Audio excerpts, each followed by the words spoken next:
Once upon a time, there lived a very wise queen who ruled over a large, powerful country. The wise queen was always doing things to teach her people to live in peace. One day, the wise queen announced that there would be a contest to see who could create the most beautiful painting which portrayed peace. Many great painters from all over the world sent the queen their paintings. One of the many paintings was a masterpiece which depicted a magnificent, calm lake which perfectly mirrored peaceful, towering, snow-capped mountains. Above the mountains was a clear blue sky with just a few fluffy clouds. The picture was perfect. Almost everyone who saw the painting was convinced that it was the best portrayal of peace, and it was sure to be chosen by the wise queen as the winner.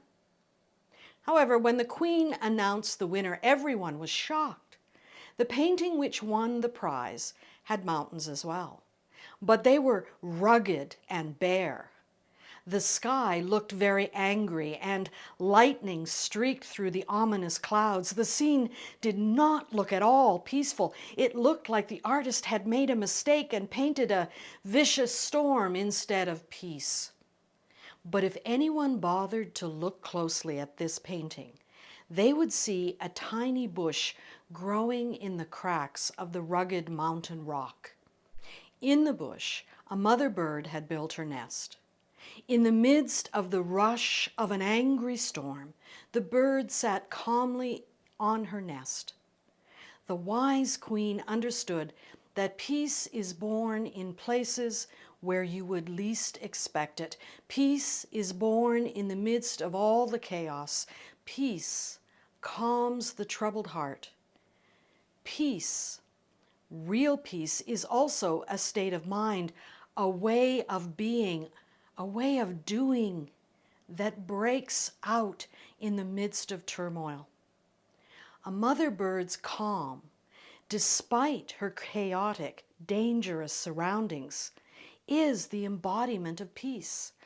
Calmly, lovingly caring for those around us in the midst of chaotic, tumultuous times, despite the dangers or the apparent hopelessness.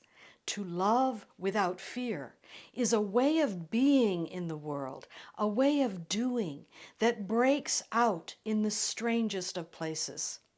Peace is a way of being, a way of doing in a world which all too often appears to be bereft of the possibility of peace. Shalom, a Hebrew word, and eirene, a Greek word, both of which we generally translate as peace. Well, our modern understanding of peace often begins and ends with seeing the word peace simply as a noun. But both our Hebrew and our Greek ancestors, they understood shalom and eirene as both a noun and perhaps more importantly, as a verb. Sadly, we all too often read the word peace only as a noun describing the absence of conflict, war, violence, trouble, or unease. While the word shalom as a noun does indeed refer to the absence of these things, it also refers to the presence of completeness or wholeness. Shalom and eirene are not just nouns, they are also verbs. In Hebrew, shalom is understood as the verb to make complete, or to repair, or to restore, or to make whole. Our ancestors understood that life is complex. Life is a multitude of complexities, relationships, and situations. And when something is out of alignment or missing, our shalom breaks down. When warring parties or nations are out of alignment and war breaks out, peace is made not just by refraining from violence, but by attending to what is missing in the relationships, attending to the well-being of one another, and working together for one another's benefit. That means for the benefit of people who were once our enemies.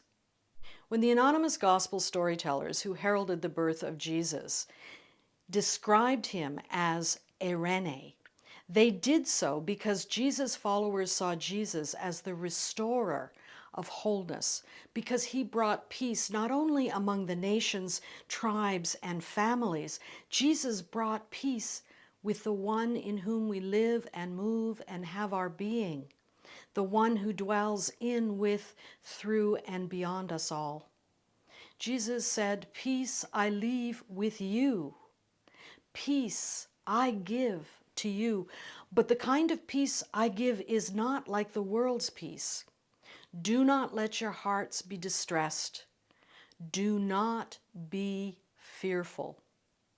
If you listen to the news or tune into the media of any kind, you will hear of wars and rumors of wars. We all know that there is still no peace in Afghanistan, which, although it dominates the news, is just one of many nations which has no peace. We also know that our profit-driven greed and self-centeredness is at war with the earth, the only planet we have. The ravages of climate change versus the almighty dollar and our reluctance to repair and restore, to make whole our relationship to the earth, are writ large across our news screens. As followers of Jesus, we are called to peace, which is to repair, to restore, to complete, to make whole. To peace is a daunting task. But the restoration of the completeness, the peace we long for, requires us to understand peace as more than just a noun describing a state of being. Shalom, Irene, peace needs us to embody these words as verbs by restoring, bringing, making shalom, making Irene, making peace. But in our own state of incompleteness, in the absence of shalom in our own being, we are afraid. Afraid of putting ourselves on the line, afraid to follow Jesus into our Jerusalems, afraid to trust our own power to resist, afraid to say no to our overlords, afraid to abandon the powers of empire, afraid to risk what is ours, afraid of the storms which rage all around us, afraid of trusting the peace which is within each of us, afraid to put our faith in a God who is love. We are afraid of the unfamiliar. We know the contours of commerce with its violence and unfettered greed. We've grown accustomed to the suffering. We trust the untrustworthiness of the powerful. We learn to live with the evils of our systems. Better the devil we know than the devil we don't know. And yet, the image of that mother bird tending her nest among the rocks and ravages of the storm continues to compel us. The promise of peace breaking out in our chaos, the desire for wholeness continues to allure us. Jesus' commandment, "Do to others what you would have them do to you," continues to inspire us. The peace you have left us with, dear Jesus, may not be the kind of peace the world gives, but surely it is the kind of peace which calms all fear. Do not let your hearts be distressed. Do not be fearful. Shalom, the kind of peace which surpasses our understanding, breaks out when together we find the courage to set aside all fear. Jesus said, "Those who love me will be true to my word, and Abba God will love them. And we will come to them and make our dwelling place with them." Come, O God, who is love. Dwell with us, in us, through us and beyond us. Let the hopes and dreams of our ancestors move in, with, and through us. Do not let your hearts be troubled. Do not be afraid. Let peace break out in the most unlikely of places. Let us begin by recognizing the peace which lies within.